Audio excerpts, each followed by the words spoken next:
Bon dia. Avui a les notícies TV4 Cantons parlarem sobre la immigració i els límits que hauria de tenir. Tenim una periodista a la illa de Fuerteventura entrevistant a una experta sobre els drets humans i la immigració, Lucía Salgado.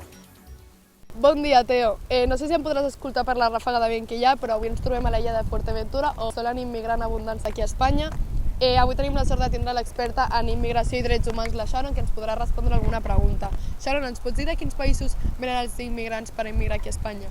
Bon dia, gràcies per invitar-me a poder parlar sobre aquest tema tan important. Van haver-hi un total de 41.000 immigracions d'origen argelí, Espera, Teo, que no sé què està passant aquí darrere.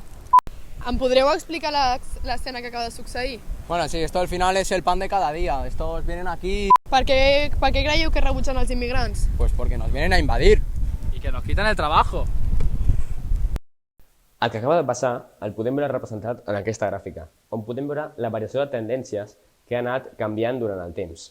Podem veure que a l'actualitat, o el 2023, un percentatge menor dels catalans pensa en rebutjar els immigrants. I les principals idees d'aquest rebuig, els motius, són que no respecten les nostres cultures o els nostres costums, o també que ens treuen la feina i ens treuen llocs de treball. Però aquest percentatge és menor que en comparació amb fa 30 anys. I els motius culturals han superat els econòmics en arguments de rebuig a la immigració. Però, de veritat, els immigrants fan mal a la nostra societat? Que vingui gent de fora no ens treu el treball. Al contrari, s'ha vist aquesta gràfica i en molts més llocs que augmenta el món laboral, hi ha més llocs de feina i així creix l'economia del país. Un altre motiu que defensa els immigrants és aquesta gràfica d'aquí. Com podem veure, representa amb línies negres discontínues la població d'aquí a Catalunya sense immigrants, o sigui, la població autòctona.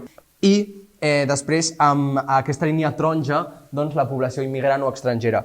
Com podem veure, la població sense immigració és una població que es pot veure envellida.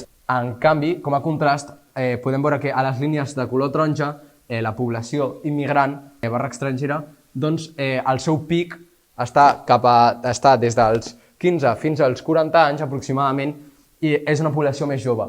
Què ens diuen aquestes dades?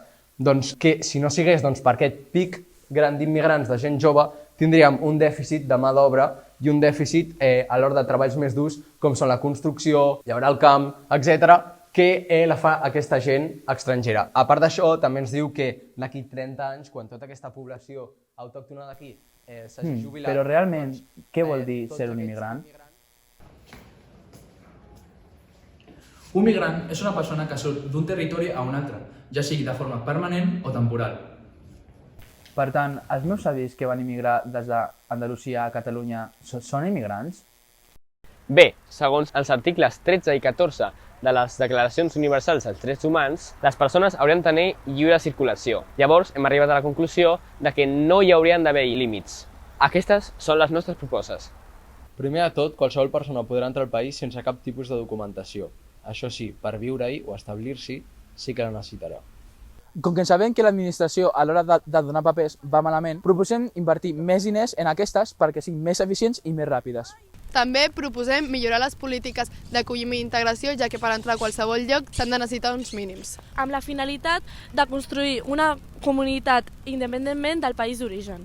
Tots aquests punts permetran una inserció social dels immigrants molt més ràpida. Bàsicament es posaran a cotitzar per l'Estat, que es tradueix en un creixement econòmic substancial i en major producció.